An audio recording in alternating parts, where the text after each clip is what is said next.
my beloved Boss Mike Cervera.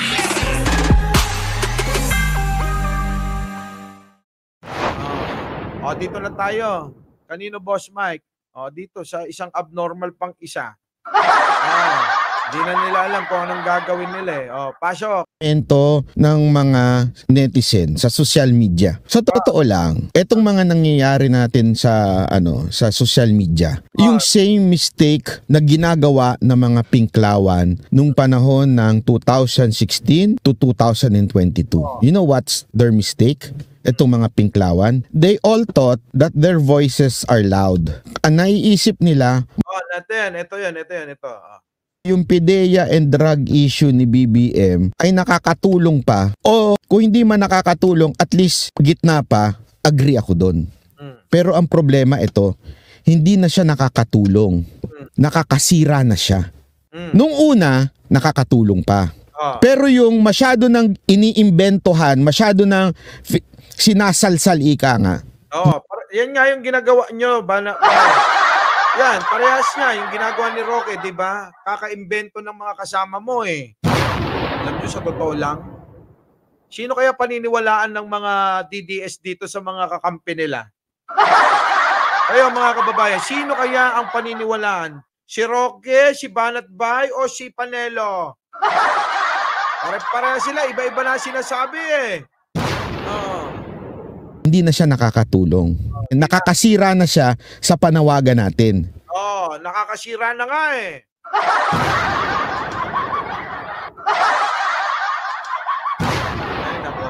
Nakakasira na siya sa cause natin. Nakakasira na. Yung si Roque kasi, salsal ito ng salsal eh. Marcos. Kaya nga po, ang sigaw ng marami, ito Marcos Jr., adiktadura. Ang tanong, mga kababayan kong Pilipino, ano pong gagawin natin? Uulitin ko po, ang pagsuspend. Ano daw gagawin? Tanggalin daw si Pangulong Bongbong Marcos. Ang nangyayari na lang, naiisip ng mga ibang Pilipino, kaya nyo sinasabi yan, sinisiraan nyo lang si Marcos. Narinig mo yun? Kaya mo sinasabi yan, Roque, kasi sinisiraan nyo lang ang Marcos. Maliwanag di ba? Sabi ni Hermes Valdez, manyakol ba kaya salsalero? Oo nga. Sabi nila eh. Di ba? Delia Pido, oo. Pasok. Roque, sagutin mo si Banatbay. Si Baste Duterte ay hindi lamang po pag-atake sa mga Duterte. Ito po ay atake sa lahat ng mga Pilipino. Dinamay mga Pilipino, Banatbay. Dahil Duterte kayo. Kaya Duterte kayo, kaya ganyan kayo. Diba? Duterte kayo eh. Roque. Duterte kasi kayo. Kaya ganyan ka. Salsal ka ng salsal ng mga propaganda nyo. Sige, tuloy mo, Banatbay. Banatan mo. Nakasira na siya. Nakakasira ka na daw. Nakakasira ka na pala eh. Roque. Sagutin mo si Banatbay. Ano mo kay Banatbay? Simula pa lang yan. Simula pa lang daw yan eh. Simula pa lang daw, Banatbay. Natin, hindi na ho siya nakakatulong.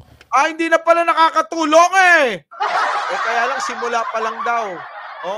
Hindi pa nakakatulong. Nagsisimula pa lang, hindi na nakakatulong.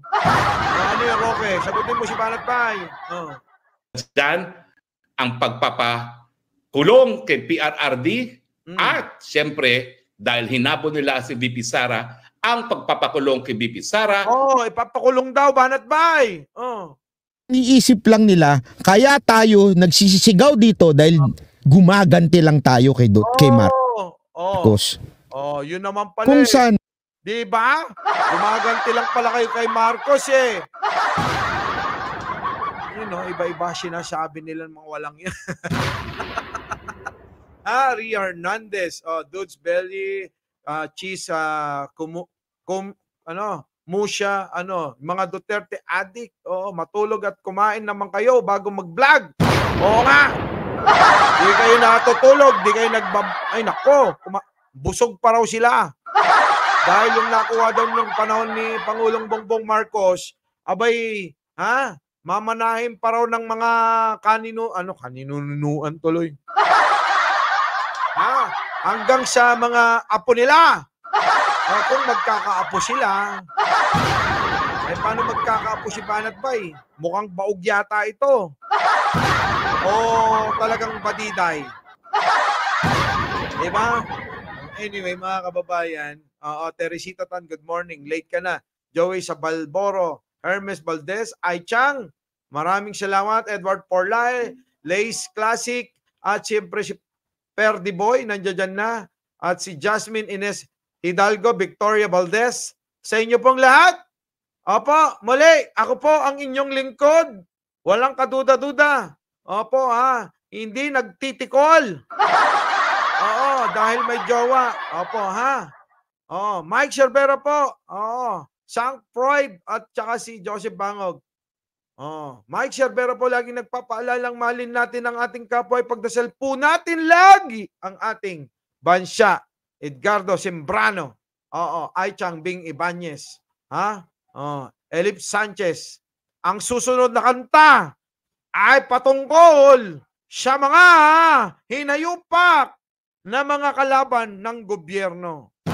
Ito po, namnamin ninyo. Namnamin ninyo. Ano ba yung sunod dyan? Ito. Ito, Boss Mike. Ito.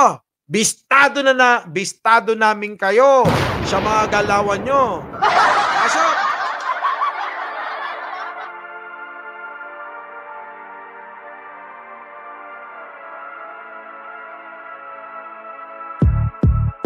Ano ang kaya ng gawin ng kapiraso na papel? Pag sinukat ay higit sa di kalibre na baril. Kumikitel ng buhay, ang daming formal na ang hilig ay puro singil. Pag may nangatok, yan ang tunay na kilabot, diba? At yun ay sibil. Hingang malalim, masakit sa tenga to padadaanin na mga manloloko para lang may masarap na masabay sa kanin.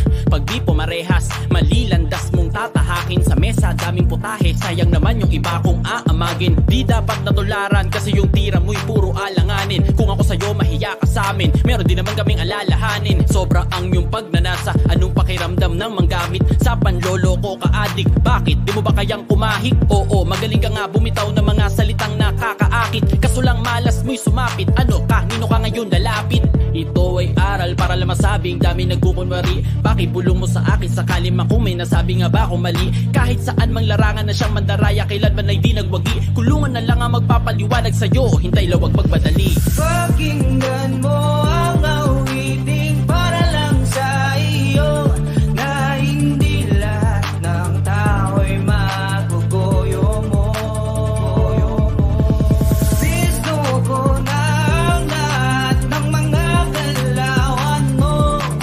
Talino ang ginamit ko, kaya katotohan ay isisiwala ko. Ano nga bang mukha sa likod ng maskara? Itsura ng mapagpanggap na may mabangong salita. Mapagkawang gawang imahe ay naniwala ang madla. Kaya nagkagulo sila nung siya ay nagtapon ng barya. Kahit di alam kung saan galing, kanilang mata ay ipinaling para di na lumunok pa ng hangin. Matawid ang gutom at hinaing, di alintana ang sakit ng tiyan. Bulag-bulaga ng karamihan, o baka nasanay na lang sa nakaraan na panlilin lang. Di natin mahuhusgahan kung basta ng bayan ang kahirapan. Kaya'y napagsamantalahan upang linisin ang pangalan.